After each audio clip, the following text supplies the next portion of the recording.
بەناوی خی گەورە سڵاوتان لێبێت لەم بەرنمەیەدا قسە دەکەین لە کورد لە گەروی ڕێکەوتنە نوێیەکاندا بە میوانداریەتی هەریەک لە بەڕێزان لە ستۆدیۆی هەولێر بەڕێز دکتۆر ساڵح مەلا عومەر پرۆفیسۆری یاریدەر لە زانستە سیاسیەکان لە ستۆدیۆی سلێمانی بەڕێز مامۆستا فاروق عەبدوڵ مامۆستای زانکۆ و هەروەها بەڕێز کاک نەوزادی مهەندیس چاودێری سیاسی بەخێراتنتان دەکەم سوپاسان دەکەم مامۆستا فاروقی بەڕێز با لە جەنابتەوە دەست پێکم هەڵبەت ئاگداری کە ئێستا گفتوگویەکی سەری هەیە لەسەر ئەوەی کە ناوچەکە لە بەردەم ڕۆیەکی تازەی سیاسیدایە لەلایەن کۆمەڵی وڵاتی دەوروبەر و بە هاوبەشی زلهێزێک لە پشتیانەوە کە ڕووسیایە دەکرێت هەر لە ئێستاوە قسە بکەین لەسەر ئەو مەلامیحانەی کە دەشێت لێمان دیار بێ لەبارەی ئەو چزانم ناوی لێ بنین هاوپەیمانێتی هەر شتێک کە دیار بێ لەو سەرەتایەدا. بەڵێ لە ڕاستیدا ئێمە گەر دیقەتی ئەو ڕووداوە سیاسیانە بکەین لە ماوەی ڕابردوودا ینی بە دیاریکراویش لە دوای کودەتاکەی 15 تەموزی تورکیاوە ڕاستە جموجۆڵێکی دیبلۆماسی و سیاسی و ئەتوانین ناوی بنین کۆمەڵێک هەوڵی ئیقلیمی لەلایەن کۆمەڵێک هێزەوە دەستی پێ کردووە و بێگومان ئەم جموجۆڵانە دەکرێت ئێمە لەسەر لە دوو ئازدا لێکدانەی بۆ بکەین وەک ئەوەی کە لە زانستی سیاسیا مەسەلەن واریدە لەسەر ئاستی استراتیژی و لەسەر ئاستی تاکتیکی ئایا ئەم جموجۆڵە دیبلۆماسیانە جموجۆڵی استراتیژین ینی ئەم هێزانە ئەوەندە عیلاقاتی استراتیژی بە هێزیان لە نێواندا هەیە کە بەرداوام کۆبنەوە ئەمە پرسیارە بەڕاستی یعنی ئەگەر پەیوەندیەکانیان لە ئاستی استراتیژیدایە ڕەنگە ئێمە بە ئاسایی وەریگرین و بە ئاسایش تەحلیلی بۆ بکەین کاڵین پەیوەندی استراتیژی مەبەستمان لە بواری اقتصادیە مەبەستمان لە بواری سەربازیە مەبەستمان لە بوارەکانی دیکەیە کە ڕەوابەتی مشتەرەکی نێوان ئەم هێزانە گرێدات ئەگەر ئەم جانبە تەحلیل بکەین ڕەنگە دەرەنجامێکی یعنی نەگەتیڤمان بداتێت سلمیمان بداتێت چونکە وای نابینین لە نێوان ئێران تورکیایە پەیوەندێکی هاوبەش یا مشتەرەکی ئەوەندە بە هێزی استراتیژی هەبێت کە بەردەوام سەردانی یەکەن یا تورکیا سووریا بالضبط یا تورکیا رووسیا ئەمانە هەمووی بە تایبەتی لە دوای ڕووداوی کەوتنە خواری فڕۆکەکە تورکیا محاوڵەی زۆر کرد کە لەگەڵ رووسیا ئاش بێتەوە و کۆمەڵک هەنگاوینە ڕاستەوە هەنگاوانە سەرکەوتوو بوون بەڵام ئەو هەنگاوانە بەقەدەر ئەوە نین کە ئێمە ڕوئایەکمان هەبێت کە پەیوەندێکی استراتیژی لە نێوان ئەم هێزانایە کەواتە ئێمە ئەبێ لە لایەنی استراتیژی دەرچین بێن بۆ لایەنی تاکتیکی بزانین لایەنە تاکتیکیەکە چییە لێت لەم خاڵەدا ئێمە بێ لەسەر کۆمەڵک گریمانە بوەستین و ئەم گریمانانە ئێمە ئەمانگەێنێتە کۆمەڵێک دەرئەنجام کە دەتوانین لە دوایە لەسەر واقعی کوردستان و لەسەر واقعی ڕۆژهەڵاتی ناوەڕاستیش بەگشتی چونکە تەنها کورد لەم ناوچەیە ینی لێکەوتەی ئەم جموجۆڵە دیبلۆماسیانی بەرناکەوێت کۆمەڵک ئەنزیمە کۆمەڵک ڕژێمی ناوچەکەش لە ئینهیار و لە پوکانەوە و دووبارە سەر لە نوێ ینی دروستبوونەوەدان بە تایبەتی ڕژێمی سووریا و حتا ینی سیستەمی سیاسیش لە عێراق بۆیە ینی ئەم جموجۆڵانە لەسەر ئاستی تاکتیکی دەمانگەێنێ بەچی دەمانگەێنێ بۆ دەرئەنجامان ئەنجا لەسەر ئاستی تاکتیکی گەرمە قسە لەسەر بکەین تێدەگەین کە ئەمەش دیسان وابەستەیە بە کۆمەڵێک متەغەیراتەوە و ینی پەیوەستە بە کۆمەڵێک گۆڕاوە لە ناوچەکەدا و ئەم گۆڕانکاریانە لە ئەجەندای هەر دەوڵەتێکدا و لە استراتیژی هەر دەوڵەتێکدا کۆمەڵێک ئەولەویەت هەیە کۆمەڵێک لە پێشینە هەیە یعنی کە ئەڵێن جموجۆڵە دیبلۆماسیەکان جموجۆڵێکی تاکتیکین کەواتە لەوە تێدەگەین کە ئەولەویاتی ئەم هێزانە یعنی سیاسەتی ئەم هێزانە و مەساڵحی ئەم هێزانە بۆ خۆی دەستنیشانی ئەم جموجۆڵە دیبلۆماسیە تاکتیکیان ناکات بۆ نمونە تورکیا ئەگەر ئێمە تورکیا بە نمونە وەرگرین چونکە دواتر ئێمە بێت لە ڕوانگە ئەکادمیەکەەوە بڕین دواتر بین تەطبیقیکەین لەسەر ئاستی ئەم پەیوەندە دیبلۆماسیانە بۆیە ئەگەر ئێمە بین ئەم جموجۆڵە تاکتیکیانە لەسەر تورکیا تەطبیقین و لەسەر ئەولەویەتی یا لە پێشینەی بەرژەوەندەکانی تورکیا تەطبیقیکەین دەبینین تورکیا لە ماوەی ڕابردوودا ینی ئەتوانین بڵێن ڕژێمی عفو دەسەڵاتی دادوگەشە پێدان لە ماوەی ڕابردوودا دوو ئەولەویەتی هەبووە ئەولەویەتێکیان بریتی بۆ لە چۆنێتی دەربازبوون لە ئەوەی پێوترێکیان موازی یا جەماعەتی فەتحوڵا گولەن و ئەوانە ئەولەویەتی دووەمی یعنی لەو ماوەی ڕابردوودا بریتی بۆ لە لێدانی پەکەکە و مەسەلەن کەمکردنەوەی دەسەڵاتی کورد لەو ناوچانە بەڵام دوای ئەوەی کە تا ڕادەیەک ئەولەوێتی یەکەمی حەسم کرد مەسەن لە دوای کودەتاکەەوە ئەو گۆڕانکاریانی بەسەر ناوچەکەی هات ئێستا ئەولەوێتی یەکەمی بۆ بەچی بۆ بە لێدانی کورد مەسەن ئەو وایە بینەکە کورد لە ڕۆژئاوە و ئەو جم و جۆڵانی پەکەکە و شەڕی پەکەلیش هەنگاوەکانی دەست پێ هەنگاوەکانی ئەنج بۆڵێن هەنگاوەکانی چییە ئەو جم و جۆڵە تاکتیکیانەیە کە ئەوێت ئەم ئەولەوێتە چونکە ئەولەوێتی یعنی ئەوەی کە تورکیا ناوە مەترسی بۆ سەر ئاسایشی وڵاتەکەی کە کورد و ئەو جم و جۆڵەی کورد لە باکوور و لە ڕۆژئاوای بینێت ینی بە مەترسیە بینە بۆ سەر ئاسایشی ناوچەکەی ئاسایشی تورکیا سیرەکەین لە ماوەی ڕابردوودا نەیتوانێت بەهێزی سەرباز یەکلایی کاتەوە بۆیە ئێستا لە ڕێگەی ئەم جم و جۆڵە دیبلۆماسیەوە کە تاکتیکیە ئەوێت چی بکات ئەوێت ئەوەی کە پێوتر لە سیاسەتە بەدەستێنان و لە دەستدان یعنی لە بەرامبەر ئەوەی کە مەسەرەن لە کورد برادیال ئەوەی کە ناوی ناوە هەڕەشە لە خۆی دوور بخاتەوە دێت چیەکات دێت کۆمەڵێک تەنازولەکات لەگەڵ ئەم هێزانەیە و کۆبوونەی تاکتیکەکات لە بەرامبەر ئەوەی کە دووبارەوە خۆی دەرباز کات کە لە بینی دوو قەسە ناوی ناوە هەڕەشە بۆ سەر ئاسایشی وڵاتەکەی زۆر باشە کاک نەوزەد حەز ناکەی لە خیتابی کوردیدا مبالغەیەشی زۆر هەیە لەبارەی مەترسی و ئەگەر و هەڕەشەکانی ئەو تەفاهم و ئەو لێکتر نزیک بوونەوەی ئەم وڵاتانەی دەوروبەری هەرێمی کوردستان لە نێوان خۆیاندا خەریکە دروستی دەکەن بە تایبەتی وەکو جنابی مامۆستاش فەرمووی مەسەلەکە لەو ئاڵۆستر ئێمە بە ئاسانی لێشی بدەینەوە هەست ناکەی خیتابی کوردی بە تایبەتی خیتابە میدیایەکەی زێدەڕۆیەشی زۆر دەکات لە نیشاندانی مەترسیەکانی ئەم تەفاهمە سیاسی نێوان ئەو وڵاتانە مەسەلێکی کوردیمان هەیە ئەڵێ مارانگەز لە خشەی مارومێر و ئەترسیە کورد دەمێکە مار پێوەی دا و مارانگاز بووە خەباتی درێژخایانی کورد بە 100 ساڵی ڕابردوو ئەگەر لە سایکس بیکۆشەوە سەیری بکەین و بیهێنینەوانەیە هەمووی کوشت و کوشتار و غەدر و زوڵم و چەوسانە بۆ لە میلەتەکەمان لەسەر ئەو دەوڵەتانە دەوڵەتە سەردەساری ئەم چوارپارچەی کوردستانی ئێمە لە تورکیا لە عێراق لە سووریا لە ئێران بە تایبەتی ئێستا بیگرین دەوڵەتی تورکیا هەمیشە تورک و دەسەڵاتی تورک لە خلافەتی عوسمانی و دوایش ئەتا تورکیەکان و دەوڵەتی عیلمانی و شۆڤێتێتی تورکیا و بەداخیشەوە کە ئێستا ئاڵێم ئیسلامیەکان ژە ماوەی لە 2002 لەسەر حکومن هەموو ئومێدێکمان بۆ بوو کە پارتی عەدالەت و گەشەپێدان و تەیب ڕەجەب ئەردۆغان و حیزبەکەی و سەرکردە سیاسیەکان و بە بیر و باوەڕێکی ئیسلامیانی میانڕەوی زۆر جوان کە نمونەیەکی زۆر جوانیان پێشکەش کرد لە سەرەتاوە و دەست پێشخەرێکی زۆر باشیان کرد بۆ پرۆسی ئاشتەوایی و مەسەلەی کورد لە تورکیا بەڵام بەداخەوە لەم کۆتاییگە وا دەرکەوتەوە ئەوانیش وەکو مامۆستا و دکتۆریش فەرمووی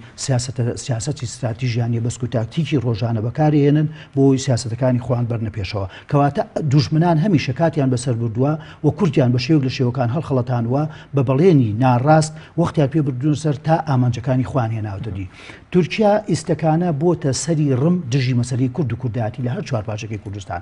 لە ساڵی 1923 وانێ لە دوای ئەوەی ئیتفاقی سێڤرا کۆتایی پێهات دۆزانی جێگرتەوە و کەمال ئاتاتورک دەسەڵاتی گرتە دەست بۆ لە تاریخی دەوڵەتی تورکیای 83 ساڵی عیلمانیەت بخوێنەرەوانەیە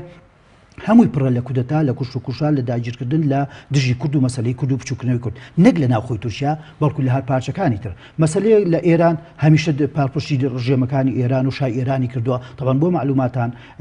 بنەماڵی پەهلەوی لە ئێرانە لە ساڵی چلەکان و کە دەسەڵاتیان گرتوتە دەست تا کۆتاییش لەگەڵ ڕژێمەکانی ئەتاتورک و کەمال ئەتاتورکە زۆر جدی بوون و زۆر هاوکاریان لەسەر مەسەلەی کورد لە مەسەلەی عێراق خۆمان نزانین شۆڕشی کورد لە شۆڕشی ئەیلولا بێچێک لەوانی کە دەستی تیا بوو لە نەمان و کردنەوەی تورکیا بووە و شۆڕشی نوێی گەلەکەمان لە هەمومان زانین کە مفاوزاتەکانی ساڵی 84 نیشتمانی کوردستان و ڕژێمی بەغدا وەکو زۆر جار باس ئەکرا لە مێژوو لە خوێندنەوە لە ڕاگەیاندەکانە تورکیا هاتوۆتە سەرخەت لەسەر مەسەلەی کەرکووک نەگاتە نەتیجە ئەوە مەسەلەی سووریا خۆمان ئەیبینیتەوە ینی تورکیا لە نێو هاوچەشەکاندا بەم جۆرانی زاغ دەکرێتەوە خۆ دەزانی لەولاوە سووریا هەیە ئێران هەیە لە پشتیانەوە رووسیا هەیە کە هەمیشە ینی وجهەنەزەر و دیدی سیاسی ئەوان بۆ کوردلانی کەم دەڵێن ناڕۆشن بۆی رووسیا ئەگەر ینی دژیژ نەبوو بێ بەڵام دۆز نەبووە بۆچی هەمیشە تورکیا بۆ ئەم قسەی زۆر جوانە تورکیا ئەترسێت لەوەی بە مەسەلەی کورد گەورە بێت لە هەر چوار پارچەکەیە و بە طبیعەت و حکمی جوگرافیا و عەدەدی نفوسی کورد لە تورکیا لە هەموو پارچەکانی کە گەورەترن خۆتان زانی ئێستاکان نزیکەی 20-25 میلیۆن کورد لە تورکیا هەیە و لە ئێران زیاتر و لە عێراق زیاتر و هاتووە لە سووریاشە بۆ تەسەلسول هاتۆتە خوارەوە کەواتە ئەگەر مەسەلەی کورد لە هەر یەکێک لەم پارچانەی کوردستانە بێتە نەتیجە و بگاتە ئامانجەکانی خۆی ئەم بەترس و مەترسێکی گەورە لەسەر خۆی دەبینێ. مەسەڵەن هەرێمی کوردستانی خۆمان ماوەی 25 ساڵە بزانە لە ماوەی ئەم 25 ساڵەیە چەندین جار و بە ئێستاشەوە فڕۆکەکانی تورکیا بەشدارن لە قەسف و ڕاوەدونانی هێزەکانی پەکەکە و بە ئەوەوە لە ڕووی اقتصادەوە لە ڕووی بە سەربازیەوە لە ڕووی سیاست و دژایەتیمانەکە. ئێستا تقریبا وەکو بازەکەن 3500 هێزی کۆماندی تورکیا لە منطقەی بادینا جێگیر بۆ چەند بنکە و بارەگا و بە ئەمە لە چوارچێوەی تێگەیشتنیە کە ئەگەر لەگەڵ حکوومەتی هەرێمیش نەبێ بەڵام 2000 لەگەڵ لایەنێکی کوردیە بەداخەوە دایمەن کورد خۆی دەستچێش بۆ هێنانە ناوی دوشمنەکانمان و ئێمە بەداخەوە کورد ئەو ڕاستیانەمان لە بیرە چێتەوە کە حاشا هەڵنەگرن ئەم دەوڵەتانە دۆستی کوردنی من بەشێکی گەورەی یان لایەنێکی گەورەی سیاسی هەیە کە لەگەڵیدا پانتاییەکی گەورەی ئەم هەرێمە لایەنگر و هەروەها هاوباوەڕی سیاسەتەکانی ئەون وەکو تۆ بیر ناکەنەوە ینی تەسەوڕ ناکەم وەکو تۆ تورکیا وێناشی دوژمنی پێ بدەن ینی بەداخەوە من ئەگەر هەچ کوردێک لە هەج ئاست و مستەوایە کابێت لە تاچێکی سادەی کوردۆ بێت تا سەرکردێکەوە ئەگەر بەو شێوە بیر نکاتەوە کە ئەم دەوڵەتە سەرداسانی بە تایبەتی ئەوانی کە کوردستانی گەوریان بەسەرادا بەشکرداوە بە دۆستیاندا بنێت بەڕاستی هەڵەیەکی مامەڵەی سیاسی لەگەڵ ڕاستە ئێمەی کورد بە حکمی هەڵکەوتن ئەم مامەڵە ئایدۆلۆژیەیە هەمیشه ینی پەیوەندەکانی ئەمە لەگەڵ دەوروبەر ئالۆز کردو کاک نەوزەر نەخێر ئەم حەق خۆمان نییە مامەڵێکی سیاسیانە لەگەڵ دەوروبەری خۆمان بکەین بەڵێ وەکو چۆن پەکەکە دێکا بنمونە ڕاستە من هەمیشە ئاڵێم کورد بە پێگە و هەڵکەوتی جوگرافیەکەی لە چوارچێوەی لە چوار ناوەڕاستی ئەم چوار دەوڵەتەیە ضرورە هەمیشە پشت و درێژ بێت هەمیشە بە بیرێکی کوردانە بیر بکاتەوە هەمیشە دید و ڕوئیایەکی استراتیژیانە بیر بکاتەوە و خۆی بگونجێنێ لەگەڵ ئەم دەرودراوسەیە چونکە ئێمە ئەگەر لە حاڵەتێکا دەوڵەتی کوردی سەر بە خۆش ڕابگەێنین بەبێ تەعامل و بەبێ هاوکاری و بەپێ پەیوەندی لەگەڵ ئەم چوار دەوڵەتیان ناتوانین بژین یعنی ئەگەر وەکو مەسەلەکە ئاڵێن ئەگەر سەلامیشمان لێ نەکەن هەر قسەمان لەگەڵانە کرد ئێمە ناتوانین بژین لەبەرەوەی پێگەکەمان وایە لە چوار دەورمان لە ئەوان لە چوار دەوری ئێمە دوورگەیەکی داخراوی وەکو سەرەتایە پێویست ناکە وشەی دوژمن لە قاموسی ئایدۆلۆژی خۆمان باشە ئەوە نییە دوژمناتیەوانەکە کاک شۆڕ ئەوان وڵاتی سەردەستن ئەوانن هێز و توانای سەربازی و ئەسکەری و سیاسی و ئابووری گەورەتریان هەیە لە ئێمە ئەوانن دەوڵەتی سیادە و خاوەن سەرۆری ئەوانن کەوا ئەندامن لە ناتۆیە لە کۆنگرەی ئیسلامیە لە عەدەم الانحیازە لە جامیعەی عەرەبی و موسڵمانن ئەوان بەدەسەڵاتترن لە ئێمە ئێمە کورد مەزلومین چەوساوین کورد و مەزلوم یەکێک کە چەوساوە بێت هەمیشە دیفاع لە خۆیگا ئێمە هەمیشە لە بەرگریا بووین قەت لە سەنگەری هێرشکردان نەبووین بۆ معلوماتت مێژووی کورد بخوێنەرەوە قەت ئێمە هێرشمان نەکردو سەر وڵاتانی دەرودراوسێ قەتیش ئێمە تەحەدامان نەکردو ئێمە پارچەیەک ئەرزی وڵاتانی کە داگیر زۆر باشە بسمەلای بەڕێز دکتۆر عومەر دکتۆر ساڵح مەلا عومەر لە هەولێر سوپاس دەکەم بەڕێز دکتۆر دەمەوێت پرسیاری ئەوە لە بەڕێز بکەم دەگوترێ ئەگەر کورد لە هەرێمی کوردستان هاوپەیمانی وڵاتی یەکگرتوەکانی ئەمریکاش نەبێ بەڵام دوجار لە سیاسەتی وڵاتی یەکگرتوەکانی ئەمریکا وەکو دۆستێکی سەرشی لە ناوچەکە مامەڵەی لەگەڵدا دەکرێت وە لە سەردەمی یا لەسەر زاری چەند بەرپرسێکی باڵای ئەم هەرێمەش بیستومانە کە ئەمریکیەکان لە چوارچێوەی عێراقێکی یەکگرتوودا زەمانەتی پاراستنی هەرێمی کوردستانیان کردووە وە دەشیکەن ئەم زەمانەتە ئەمریکیە تا چەند دەتوانێت ئەکتیڤ و کارا بێ لە بەرامبەر ئەگەری هەر هەڕەشێ کە لە ئایندەدا ئەم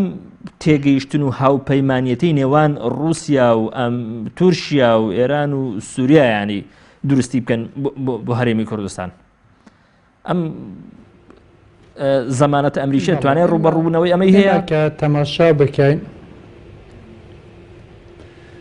بەتەسەوەری من دەوەی کە زەمانەتی ئەمریکی بە هەرێمی کوردستانیان بە کورد دەدرێتە نەما تەسەوەڕێکی هەڵەیە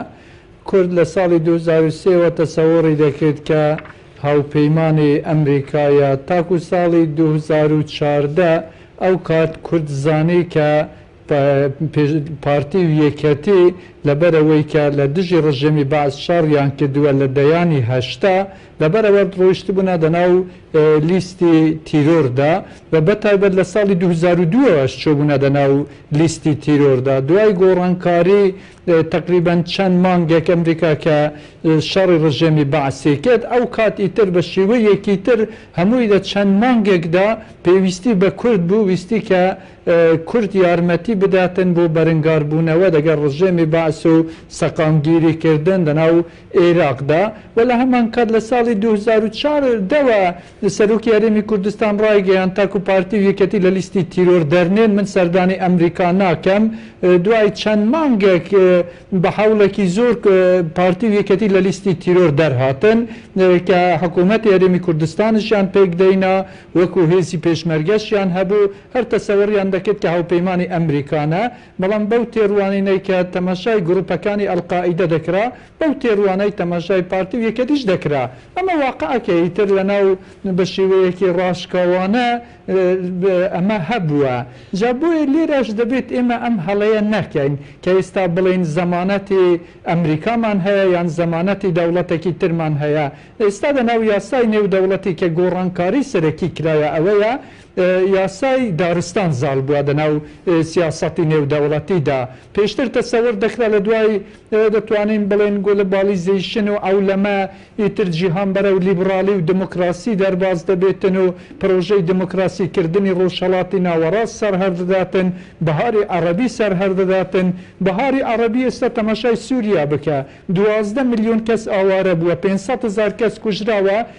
نەک تەنیا ئەمریکا UN دەڵێتن فاکتەری چارەسەری کێشەکان بشار ئەسەدا یان تەماشای دەوڵەتی تورکیا بکە کە دەڵێن گۆڕانکاری کرایە تاکو ئێستا تورکیا تەسەوەری دەکرد کە پێویستە بشارەسەر لەسەر دەسەڵات لا بچێتن بەڵام ئێستاش تورکیا بشارەسەدی قبول کردووە ئەمریکاش بشارەسەدی قبول کردووە ئەوروپاش بشارەسەدی قبول کردووە رووسیاش قبولی کردووە ئێرانش قبولی کردووە کەسێکی کە زیاتر لە 500,000 نەفەر هاوڵاتی خۆی کوشت بێتن و ئەم کەسە ببێتە فاکتەرێک بۆ چارەسەرکردنی کێشەکان دەبێت ئێمە لە سیاسەتی نێودەوڵەتی بەو شێوەی تێبگەن کە چییە ئەمریکا کە یارمەتی کورد دەداتن لەبەر ئەوەی نییە کە بیاوێت یارمەتی کورد بداتن لەبەر ئەوەیە کە بەرەنگاری گروپەکانی تروریستی داعش دەبێتەوە و تاکو ئێستاش دەتوانین بڵێن وەکو پێویست دەوڵەتی ئەمریکا یارمەتی کوردی نەدا با زۆر بە شێوەیەکی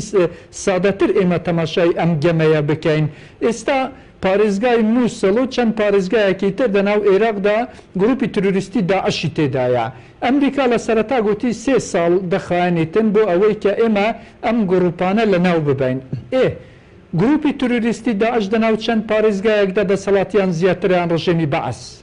خۆیمە تەماشا بکەین دەوڵەتی ئەمریکا دەیتوانی دەماوەی کەمتر لە 1 هەفتەدا ئێستاش دەتوانێتن کە کۆتایی بە گروپی تروریستی داعش دەناو مووسڵ بێنیتن بەڵام بۆ ئەم کارە ناکاتن ئەمریکا بیر دەکاتەوە کە لە دوای داعش دەناو ئەم پارێزگانە وەزاکە بە چ شێوەیە زۆر چاکە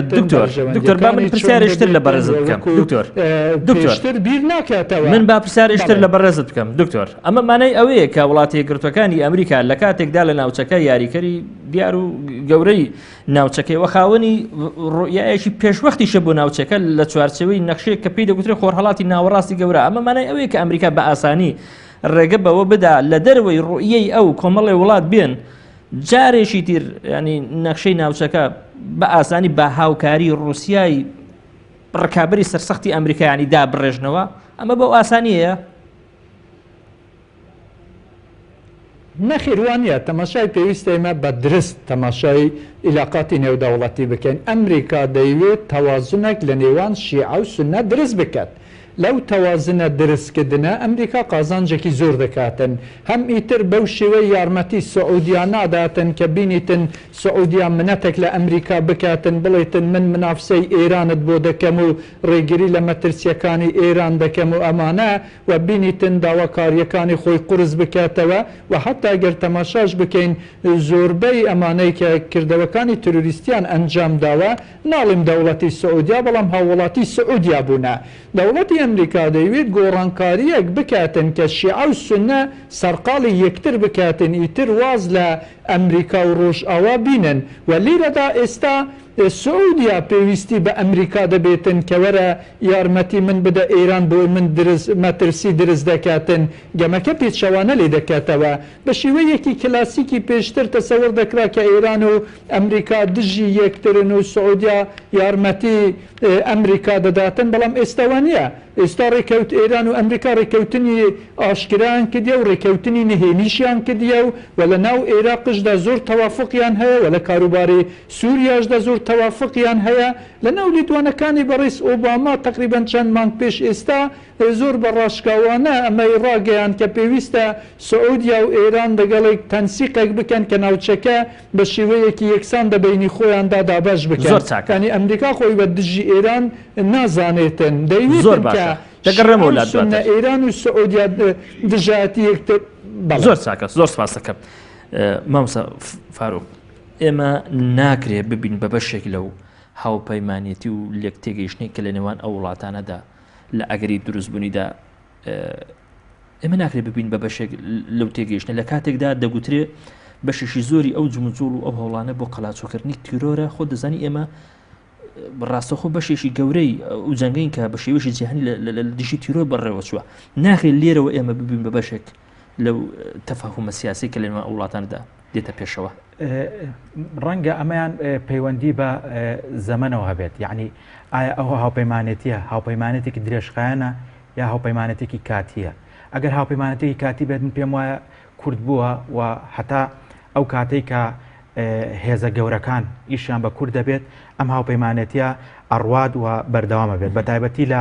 مەسەلەی قەڵاچۆکردنی تیرۆر و بەرەنگاربوونەوەی داعشە بەڵام بۆ مەسەلەی هاوپەیمانی درێژخایەن ئەمە پەیوەندی بە یعنی وابەستێ بە کۆمەڵک مەساڵحی گەورەتر لە جەنگی دژی تیرۆر من پێم وایە کورد دەبێت خۆی حازر کات بۆ بەدەستێنانی ئەم مەساڵحە گەورانە و بگەڕێت و بزانێت ئەم مەساڵحە گەورانە لەکوێدایە و لە کام پایتەختایە و کام هێزە زیاتر دروستە و ڕاسترە و ئەتوانێت لەگەڵی مامەڵە کورد ئەمەی کردووە نەخێر بە دڵنیایم پێ دەڵم چونکە عادەتەن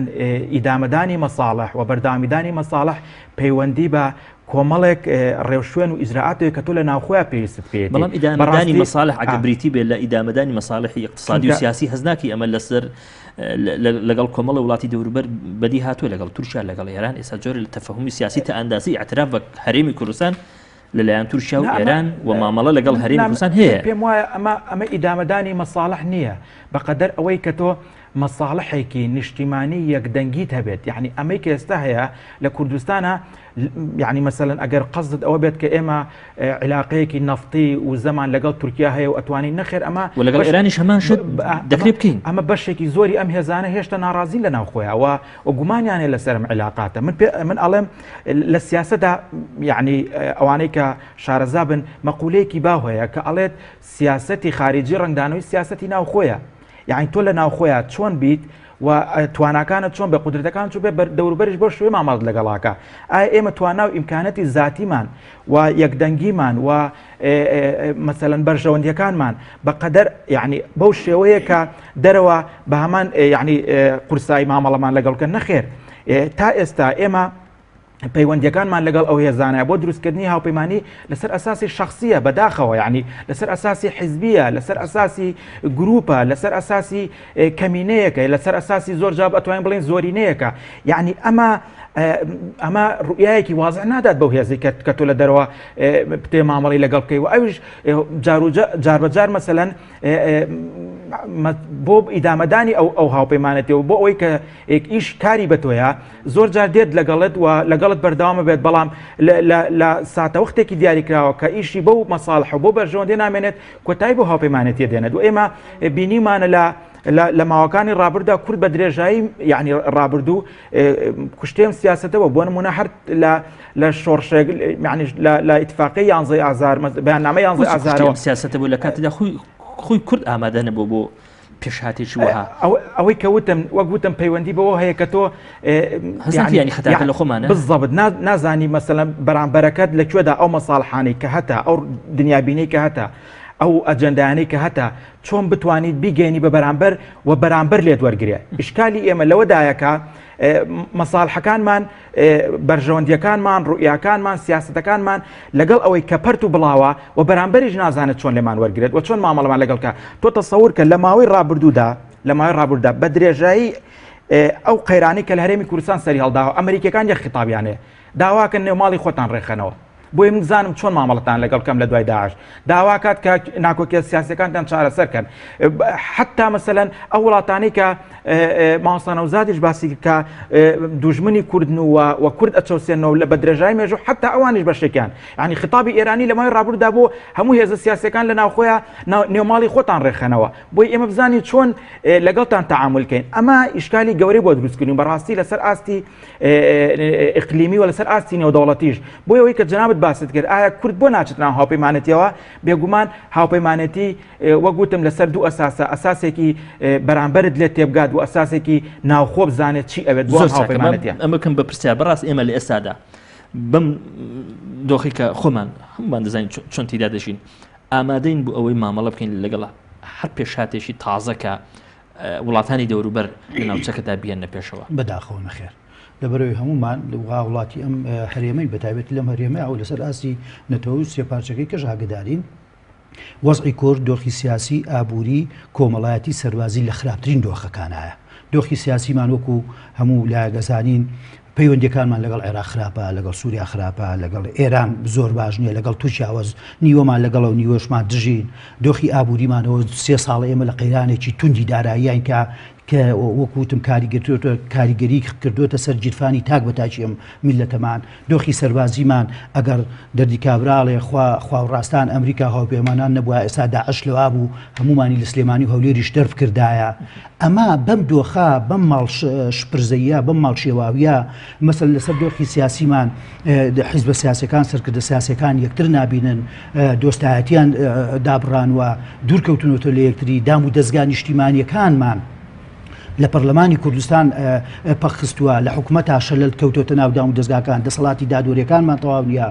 حڕیەت و ئازادیەکانی ڕۆژنامە و ڕۆژنامەنووسان کەوتۆتە پەرمەترسیەوە ئەی تۆ ئەم دام و دەستگا شەرعی و نیشتیمانیانەت لە کار خست بێ و خیتابێکی نیشتیمانی و نەتەوەیی یەک و یەکگرتوود نەبێ چۆن نتوانیت بەرامبەری ئەم هەموو تەحەدیاتە سیاسی سەربازی اقتصادیانە بیتەوانێ من هەمیشە وتومە کورد لەم ناوڕاستیە لە دوورگەیەکی داخراوایە هەموو چواردەوری دوشمنن کەچی ئەم لا ناکاتەوە بەلێ و ناوماڵەکەی خۆی ڕێک بخاتەوە وڵاتانی ناوچەکە طبعا خۆشبەختانە ئەڵێ وڵاتانی ناوچەکە بە تورکیا بە سووریا بە عێراق بە ئێرانیشەوە وەزعی ناوخۆیان زۆر باش نییە زۆر بە قوت نییە ئەگەر ئەوان بە قوت و باش بوونایە وەزعی کورد زۆر خراپترە بوو مەسەلەن تورکیا ئەبینین تورکیا مانگێک مانگونی وێک 6 بوو بەڵێ کودەتایکی انقلابی فاشیل ڕوویە و ئەمە بووە هۆی ئەوەی تۆڵەسەندنەوەی دام و دەستگاکانی حکوومەتی تورکیا و دەسەڵاتی تورکیا لە دژەکان وەکو جەماعەتی فەتحوڵا گولێن و لە ئازادی لە دیموکراسیەکان لە ڕۆژنامەگەری لە سەحافە و من یەکێک لە تەدەخولە عسکەریەکانی دوێنێ و پێرێ بۆ جەڕابولس و گرتنەوەی یەکێک لەوان وەکو محلیلەکان ئەڵێن بۆ بەرزکردنەوەی وورەی سوپاکەی تورکیا چونکە سوپای تورکیا ئێستا بۆتە دوو بەشەوە میلەتی تورک بۆتە دوو بەشەوە دام و دەستگاکانی حکوومەت بۆتە دوو بەشەوە ئەو هەموو گرتن و ڕاوەدونان و فەسڵکردن و لە جەنەڵاڵات و لە پۆلیس و لە دادوەر و لە فەرمانبەران تورکیایکی یەکگرتو نییە لەبەرەوە وەزعێکی زۆر شپرزەیە ڕووی کۆمەلگەی تورکی وەرسەرخێنێ بۆ کێشەیەکی دەرەکی بۆ نمونە مانگی هەشت بێنینەوە هەمومان وەکو چاودێرێکە گەر سیر بکەین مانگی هەشت پڕ چالاکی ترین مانگ بۆ ئەردۆگان و پارتەکەی لە سەرەتای مانگی هەشتا لەگەڵ ئیسرائیل ڕێکەوتەوە بە پەلە علاقاتەکانی لەگەڵ لە نوێی هەشتا ئەردۆگان سەردانی پۆتینی کرد و داوای اعتیزاری کرد و ئەوە لە پڕ لە ناکاویش قسەکرا لەسەر ئەم تەفەهوم بەڵێ لە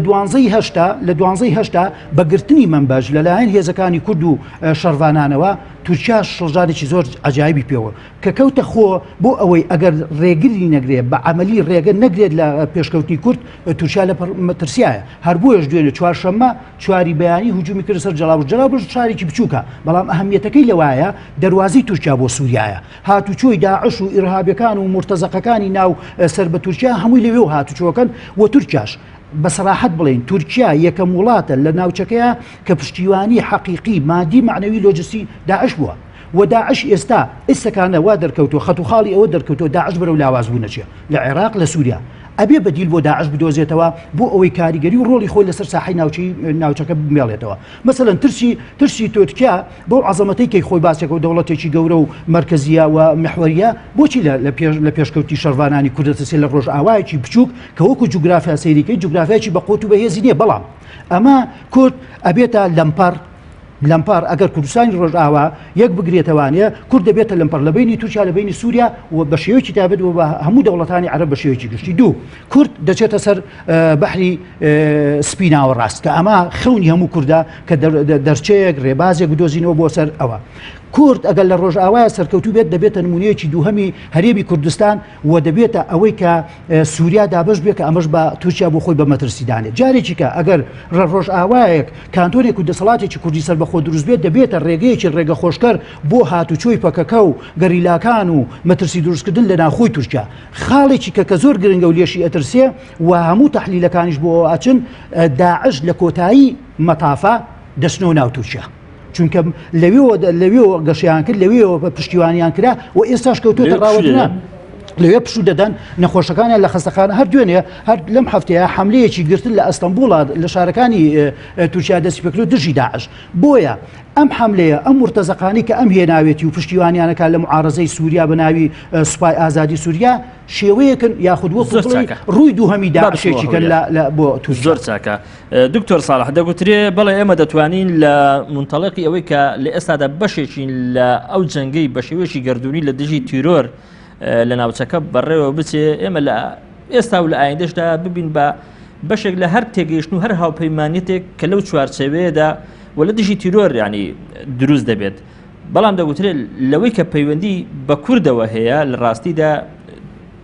شەڕی تیرۆر شەڕێکی جیاوازترە. شەڕی تیرۆر لە چوارچێوی ئەو تەفەهومە تازەیە بریتە لە شەڕکردن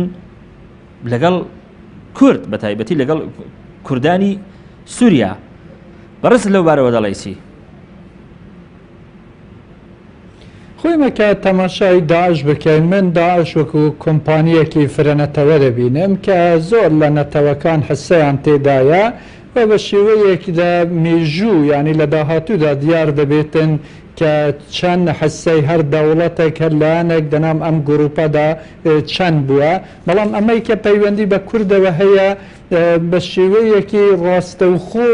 ئەم گروپە مەترسی بۆ سەر هەرێمی کوردستان هاوڵاتیانی کورد دروست کرد. کورد ناچار کرا کە بەرەنگاری ئەم گروپەی تروریستی داعش ببێتەوە و ئێستاش بە هەموو شێوەیە کورد دەبێتن بەرەنگاری ئەم گروپەی تروریستی داعش ببێتەوە. چونکە ئەمە نییە کە کورد ببێتن من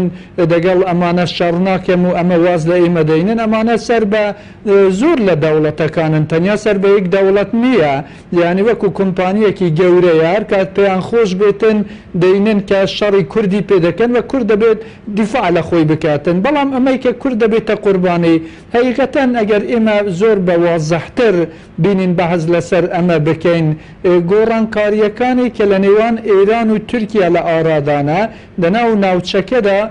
تا ڕادەیەک دەتوانین بڵین بەپێی ڕێکەوتنەکانی نهێنی کە لە نێوان ئێران و تورکیا کراوە ینی بە شێوەیەکێکە لەسەر کورد معاملەیەک دەبێت کرابێتن. یەک لەوانە ئەوە بووە کە کوردەکانی سووریا هەرێمێکی وەکو هەرێمی کوردستان درست نەکەن نەگەنە دەریای ئازاد. دەوڵەتی تورکیا ئەمە وەکو مەترسیەک بۆ سەر بەرژەوەندیەکانی خۆی دەبینێتن و لە هەمان کاتدا ئێرانش ئەمە بۆ مەترسی بەسەر بۆ ئەمنیەتی خۆی دەزانێتن کە هەرێمی کوردستان دەوڵەتێکی سربەخۆ درست نەکاتن. و ئەگەر ئێمە تەماشا بکەین بە پێی گۆڕانکاریەکانی ناوخۆی تورکیا دەتوانین بڵین کە داوود ئۆغلو لە مانگی ئاخیرەکانی کە سەردانی ئێرانی کرد و ڕێکەوتنێکی لەگەڵ ئێران کرد ئەم ڕێکەوتنەی ئاشکرا ئەمە بوو کە پەرە بە بواری ئابووری بدەن تا نزیکەی 30 ملیارد دلار و لە هەمان کاتدا بە قەناعەتی من ڕێکەوتنی نهێنیشکرا و دوای خودی داوود ئۆغلو بووە قوربانی یێلدەرم هات کە بینیتن پرۆژەکە تەواو بکاتن تورکیا گۆڕانکاری دەگەڵ پەیوەندەکانی رووسیا بکە ئەسرائیل بکاتن و بە شێوەیەکی گشتی گۆڕانکاری دەناو پەیوەندەکانی خۆیدا بکاتن. ئێستا تورکیا ڕازی بووە کە بشارەسەر بمێنێتەوە بەڵام لە هەمان کاتدا ئێران یارمەتی تورکیا بداتن کە هەرێمێکی وەکو هەرێمی کوردستان بۆ کوردەکانی سووریا درست نەبێتن و ئەگەر ئێمە تەماشا بکەین دەتوانین بڵین کە ڕژێمی بشار ئەسەد کە فترێک دیفاعی دەکرد کە بەڵێ پەیەدا پێویستە بێتن بەناو کۆنگرەی ژنێ وەشدار بکاتن. ئێستا وەکو نیشانەکانی کە نیەت پاکی خۆی نیشانی تورکیا بداتن شەڕ لەگەڵ پەیەدەش دەکات لەگەڵ کوردەکانش دەکاتن. ئەمە خۆی متمانەیەکی تەواوی بە دەوڵەتی تورکیا ئێران نییە بەڵام هەندێک سیگناڵن بۆ دەوڵەتی تورکیا دەنێرێتن کە دەڵێتن تۆ لە بەرامبەر هەندێک شتی تر بکە زەمانەتی من بکە یان ئێران دەیوێتن بە شێوەیەکی تر تورکیا هەڵوێستێکی تر لە پێش بگریتن هەندێک گۆڕانکاری بکاتن کە گوشارەکی تر لەسەر هەرێمی کوردستان دروست بکاتن بۆ ئەوەی هەرێمی کوردستان داوای دەوڵەتی سربەخۆ نەکاتن لە ئینتیزاری سیگنالەکانی تورکیاە ئایا تورکیا و ئێران دەتوانن متمانە بە یەکتر بکەن یان ناتوانن دەوڵەتی سعودیا چ فاکتەرێک دەبینیتن دەوڵەتەکانی عەرەبی چۆن گەمە دەکەن دەوڵەتی رووسیا چۆن گەمە دەکاتن دوای هەڵبژاردنەکانی سەرۆک کۆماری ئەمریکا لە چەند مانگی داهاتوو پەیوەندیەکانی ئەمریکا و ئێران چی لێ دێتن دەوڵەتەکانی ئەوروپا بە چ شێوەیەک گەمە دەکەن ئەمەیە کە دەتوانێتن وێنەی داهاتووی کورد ببینین بە قەناعەتی من ئەمەی کە جێگای دڵخۆشیە دەتوانین بڵێن نیشن ئستیت لە ڕۆژهەڵاتی ناوەڕاست ئەکسپایر بووە کە تەنیا پەیوەندی بە کوردەوە نییە تەماشای لیبیا بکەی یەمەن بکەی بەحرین بکەی تورکیا بکەی سعودیا بکەی ئێران بکەی و سووریا بکەی و خودی عێراقش بکەی ئەم پرۆسەی نیشن ئستیت دووچاری فەشەل بووە ئەم پرۆسەیە دەبێت بگۆڕێتن و حتا تۆ لە کەیسی سووریا پەیەدەش بینیە دەرێ ئایا عەرەبەکانی سونە و عەلەویەکان دەتوانن لەگەڵ یەکتر بژین دوای ئەوەی کە 500,000 نەفەریان لە یەکتر کوشتووە و 12 ملیۆن کەس ئاوارە بووە من بە تاکید دەڵێم ئەوان ناتوانن لەگەڵێک بژین ئەمەیە کە احتمالی هەیە ئەم دەوڵەتانە هەندێک مەحاولە بکەن کە تەسەوەر بکەن دژمنێکی گەورە لە کورد دروست بکەن و بینن کورد بکەنە قوربانی و ئیتر کێشەکانی سووریا دێتە چارەسەرکردن ئەمە خوێندنەوەیەکی زۆر بەسیتە لە ڕوانگەی ئەوانەوە کە بە شێوەیەکی زۆر سادە تەماشای تەیوانەکانی ڕۆژهەڵاتی ناوەڕاست دەکەن تەیوانەکانی ڕۆژهەڵاتی ناوەڕاست زۆر لەوە گەورەترە کە بتوانن بەو ساناییەی بە پیلانێک بینن کورد سەرکوت زۆر باشە زۆر چاکە مامۆستا ئەگەر مامەڵەیەکیش هەبێ لەسەر کورد وەکو حاڵەتیش ئیفتیرازی بادای بنین معاملەکە لەسەر کوردە لە سووریا و مامەڵەکە یا معاملەکە لەسەر کوردنیە لە هەرێمی کوردستان ئەگەر ئێمە ئایدۆلۆژی بیر نەکەین وەجارێشکە و لە منتەڵەقی سیاسەتکردن و پراگماتیکەوە مامەڵە بکەین کەواتە ئێمە لە هەرێمی کوردستان گرفتمان چێ لەگەڵم هەر شتێک ینی تەفاهمە هاوپەیمانێتیە لە نێوان ئەو وڵاتانە دروست دەبێت ئێمە گرفتمان چێ بەڕاست گرفتەکە من پێشترش باسم کرد گرفتەکە توانین بڵین دوولایەنە یعنی مەسەلەن بۆ نمونە وەفدێکی دیبلۆماسی یعنی بە ئەمە نمونەیەکی وازحە لە کوردستانی بینین وەفدێکی دیبلۆماسی دێتە هەرێمی کوردستان ئەمریکای ئێرانە تورکیا هەر وڵاتێکێ بۆ دەبێت لەم هەرێمەی ئێمەیە زیاتر لەگەڵ دەبەرپرسە کۆوێتەوە دەبەرپرسی حزبی یعنی ئیشکالەکە لەوەیە کە ڕوئیاکان ڕوئیایەکی یەکگرتوونین یعنی بەناچاری ئەم بەرپرسە دێت لە زاخۆ پیای دێت هەتا ئەگاتە سلێمانی دێت بەرپرس بەپرس لە دەرگای ئەدات بۆ ئەوی ڕوئیاکان کۆکاتەوە لە کاتێکە ئەگەر تۆ ڕوئیایەکی نیشتیمانیت هەبێت من پێم وایە هەرێمی کوردستان بەدڵنیاییەوە بێگرفت دەبێت ئەوەی کە تۆ باسیەکەیت بەڵام ئایا مەسەڵەن ئەم حاڵەتە بۆ وڵاتانی دەوروبەر حتا بۆ وڵاتانی مەسەڵەن وڵاتانی زلهێز رووسایە ئەمریکا ئەمە دروست بووە نەخێر یعنی ئیشکالی گەورەمان ئێمە وەگوتم لە ناوخۆدا دەبێت یعنی نێوماڵی ناوخۆی خۆمان ڕێک بخرێتەوە و مؤسساتی نیشتیمانی زیاتر ئیبراز بکرن لە بەرامبەر مؤسساتی حزبی ئەو کاتە ڕەنگە ئەوەی کە تۆ باسی دەکەی ئەم گرفتە وەلاوە بنرێت و ئەوەشی کە پەیوەندی بە ڕۆژئاوا هەیە کوردستوریا ئەوان بۆیە زیاتر ئیبراز بوون و بۆیە زیاتر مەسەرەن لە ناو هاوکێشە سیاسەکان دەرکەوتون ئەزمونێکی تازەیە وەم ئەزمونە تازەیە هەرێمی کوردستان تا ڕادەیەک لە ڕووی کیانەوە جێی خۆی گرتووە بەڵام لە ڕووی مؤسسات و هێشتا یعنی لە ناوخۆیان هێشتا واضح نییە کە ئەڵم لە ڕووی کیانەوە چونکە تۆ دەستوری عراقیت هەیە و دەستوری عراقی دانی پیانایی هەرێمێکی فدرالیە بەڵام ئێمە هەڕەشی وجودیمان لەسەر نابێت بەڵزەبەت ئەمە لایەنەکە بەڵام لە ڕۆژئاوایە هێشتا هەڕەشەی وجود هەیە هێشتا ئەو کیانە مەسەلەن جوگرافیای دروست نەبووە مادام جوگرافیای دروست نەبێت کەواتە زیاتر مەسەلەن ئیبراز دەبێت و زیاتر زاقە بێتەوە لە گەمە سیاسیەکانە لەوێ مەسەلەن لە ڕۆژئاوا ئەوەی کە هەیە بەڵام یەک خاڵ ئەتوانین کە وەک مقارنەیەکیش لە نێوان هەرێمی کوردستان و ڕۆژئاوا بکەین لەوێ تا ڕادەیەک یعنی لە ڕووی یەخیتابیەوە یعنی هەر پەیەدەیە و ئەو باڵە سەربازەکانی کە مەسەلەن ئەو شەڕی تیرۆرەکەن لە سووریا زیاتر ئەوان ڕوئیا ئەدەن و ئەم هێزە تا ڕادەیەک توانیوێتی ئەوەی کە پێ وترێت هەم شەڕی تیرۆر و هەم بە جۆرێک لە جۆرەکان یعنی استقرارێکی سیاسی و ئەمنی لە ناوچەکە دروست کات بە بەراورد بەکوێ بە ناوچەکانی دیکە کە ئۆپۆزیۆنی چەکداری سووریا و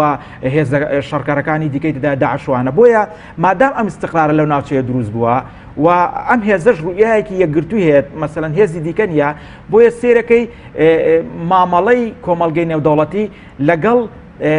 پێدا و لەگەڵ ڕۆژئاوای کوردستان ئاسانترە بە بەراورد بەکوێ بەهێزەکانی دیکە لە سووریا چونکە ئێمە بینیمان لە مای ڕابردوودا تورکیا و سعودی و قەتەر تووشی چی ئشکالێکی گەورە بوون لەگەڵ ئۆپۆزیۆنی چەکداری سووریا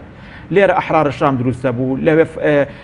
بەرەی فەتح لەوێ بەرەی نووسرا لەوێ نازانم کەتایبی نورەدین زەنگی لەوێ کۆمەڵێک گروپ بوون ئەمانە هارمۆنی نەبوون یعنی گونجاو نەبوون هەر یەکەیان بەجیا شەڕی ئەم یەکرد شەڕی ئەو یەکرد بۆیە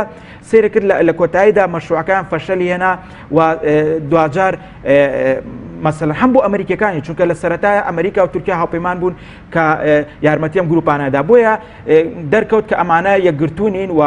یەکانگیرنین ئەمریکا بە ناچاری ڕووی کردە کوردەکان هەرچەند ڕووکردنە کوردەکان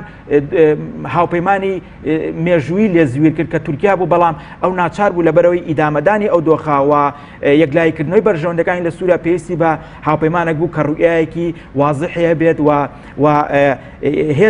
تاکە هێز بێت کە بتوانێت لەگەڵی مامەڵە بکات بۆیە ئەمەی کە ئێڵێم یعنی ئەمەی کە ئێڵێم ئەمە یعنی مەسیجێکە بۆ هەرێمی کوردستان بۆ ئەمریکا توانی لە ماوەیەکی کەمدا مامەڵەیەکی واقعیانەوەی کە جەنابەت باس کرد پراگماتیانە و دوور لە ئایدۆلۆژیا ئەستن ئایدۆلۆژیای پێدا ئەگەر ئێمە بێنە سەری لە ئەمریکا مەقبول نییە بەڵام بۆ توانی مەسەل مامەڵەیەکی واقعیان و پراگماتیکانی لەگەڵ بکات لەبەر ئەوەی کە ئەم هێزە ڕوئایەکی واضحە بوو کە ئەویست استقرار و ئارامی بەڵام لە کوردستان لە هەرێمی کوردستان دوای ئەو هەموو ساڵە لە دروستبوونی مؤسسات سێرەکەین تازە بە تازە ئەمریکیەکان و دۆستەکانمان کە پێشتر مەسەن هاوکاری ئەمەریکامان کردووە تووشی هەمە جۆری لە خیتاب بوون تووشی ئەوە بوون کە نازانن مەسەلەن بە چێ ئەجەندایەک بە چ سیاسەتێک مامەڵە لەگەڵ هەرێمی کوردستان کە بە تایبەتی بۆ قۆناغی دوای داعش کە مەترسی گەورە لەسەر هەرێمی کوردستان هەیە چونکە هێزگەلێکی زۆر دروست بووە لە عێراقدا و لە ناوچەکەدا کۆمەڵێک میلیشای گەورە سەریان هەڵداوە کە ئەم هێزانە ڕەنگە لە ئایندەیە بەریەکەوتنەکە لە جیهادی داعش کورد بێ بە بەریەکەوتنی ئەم هێزانە بۆیە ئەوەی کە جەنابەت باس کرد یعنی لە کۆتایە کە هەرێمی کوردستان خۆکێشەی نییە نەخێر هەرێمی کوردستان ئیشکالی گەورەی هەیە کە ئیشکالەکەش ئەوەیە کە ئەبێت ڕوبەڕووی ئەو تەحەدیە گەورانە بێتەوە ئەو ئاستەنگە گەوران بێتەوە کە ئێستا لە ناخۆی خۆیان بوونیان زۆر چاکە بەڕێز کاک مەسعود بارزانی زوو گەیشت بە تورکیا و هەروەها دواتر وڵاتانی تریشی لە بەردەمە بۆ سەردانی و لەگەڵ گەورە بەرپرسانی ئەو وڵاتانە کۆبەوە هەست ناکەی ئەمە هەنگاوێکی خێرا و باشی دەسەڵاتدارانی کووردە بۆ زوو تێگەیشتن لە مەجرەیات و ئەبعادی هەر لێک تێگەیشتن و تەحالوفێکە لە نێوان وڵاتانی دەوروبەر بێتە پێشەوە ئەمە هەنگاوێش باش نەبوو بەداخەوە بەلای منەوە نسی بەداخەوە مە دوو جار بڵێ بەداخەوە بەڵێ من ئەو کەلیمە زۆر بەکام چونکە هەموو سیاسەتەکان بە نەتیجە هەموو هەڵسوکەوت و مامەڵێ بە نەتیجە هەڵ ئەسەنجێنێت نەتیجەت باش بوو سەرکەوتوی نەتیجەت خراپ بوو کەواتە خراپت دێناوە قسەکەی منەوەیە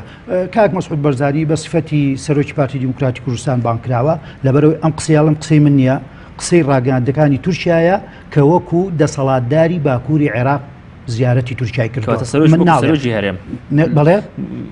دەستەواژەی دەسەڵاتداری باکووری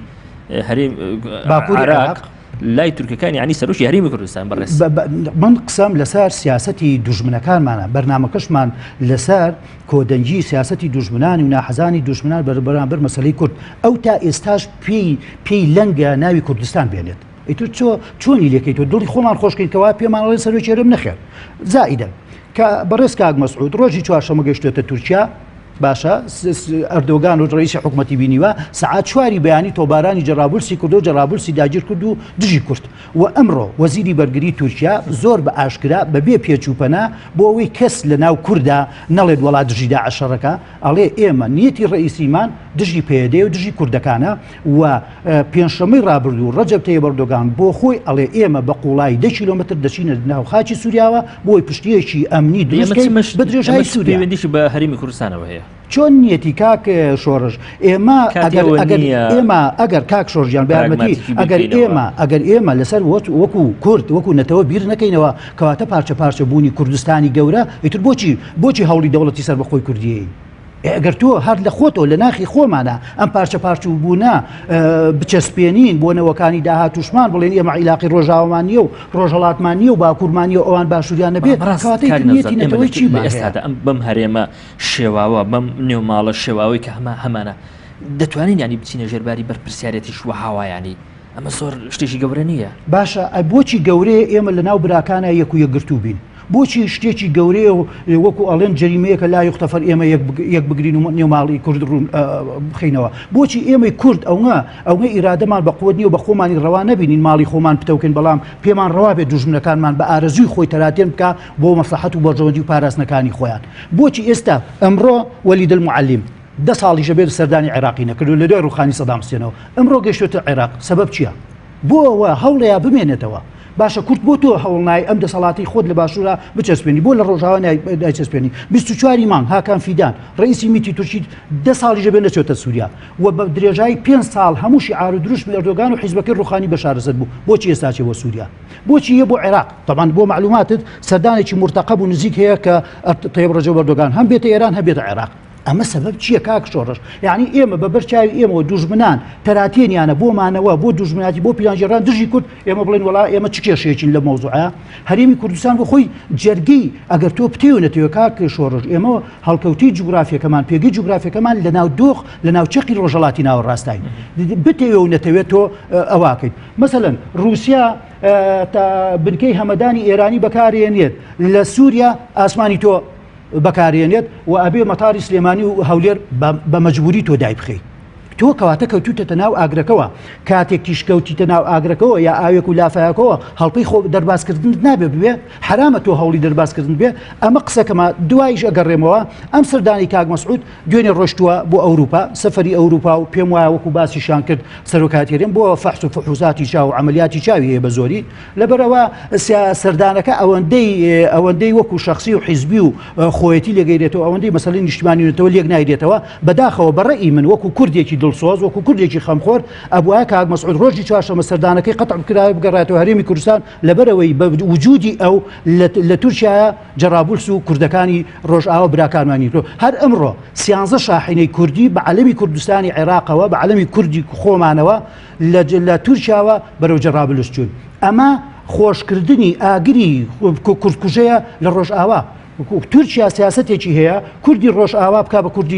بە کوردی باشوور باکوور بکە بە دوژمنی کوردی ڕۆژئاوا ئەمە سیاسەتی تورک و دوژمنەکانمان برادەران بینەرانی خۆشەویست ئێمە نابێت لە هیچ هەوڵ و هیمەتێکی ئەو دەوڵەتانی سەردەست بە گەشتبینی سیر بکەین هەموو هەوڵێکیان بە دوژمناتی بۆ خۆمان بزانین بۆ ئەوەی ئێمە بزانین پیانەکان چۆن خۆشمان پارێزین بسم لای هەولێر دکتۆری بەڕێز تا ئێراوە دەبینین کە خیتابی کوردی لە خیتابێکی ئیعلامی لەبارەی ئەو پێشهاتە تازە ینی تەجاوز ناکەوە ئەو دامەزراوە ڕسمیانەی کە ئێمە هەمانە